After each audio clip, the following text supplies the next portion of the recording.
शिर्डीसारख्या पावनभूमीमध्ये अशा युवकांचा जन्म झाला जे आपल्या परिसरातल्या माता भगिनी सुरक्षित व्हाव्यात, आपल्या परिसरातले शेतकरी सुखवले जावे, ही मनोकामना घेऊन 3000 किलोमीटर ज्योत घेऊन पळणारा एकमेव मतदारसंघातला युवक म्हणजे तो शिर्डी विधानसभा मतदारसंघ आहे। आज जेव्हा आम्ही अनेक लोक मला भेटले आणि मी त्यांना म्हटलो मी आमच्या मुलांसाठी आलेलो आहे, ते सगळे अचंबित झाले की एवढ्या लांब ज्योत घेऊन कसं मुलं चाललेत। तर ते म्हटले ही आमच्या मातीची कमाल आहे, ही आमच्या मुलांची कमाल आहे आणि म्हणून विखे पाटील जे महाराष्ट्रात ओळखले जातात ते फक्त विखे पाटीलमुळे नाही, विखे पाटलांबरोबर असलेले सैन्य एवढं मजबूत आहे की त्यांना कुठलीही अडचण होऊ शकते।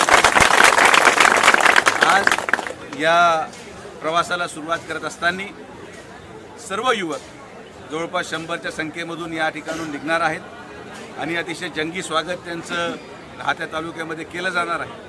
मला आनंद आहे की या प्रकारचा धार्मिक उत्सव आमच्या परिसरातले युवक करत आहेत आणि त्यापेक्षा मोठा आनंद की मी दिलेला शब्द मला पूर्ण करता आला।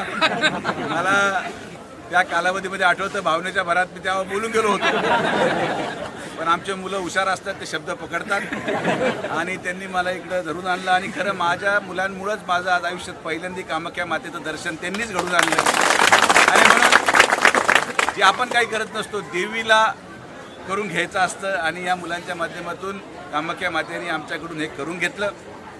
राजकीय विषय आज काय बोलायचा नाही, मुलांच्या आशीर्वादामुळे आम्ही सगळे योग्य त्या ठिकाणी बसलेलो आहोत आणि मांजरींची काळजी करत नाही आम्ही।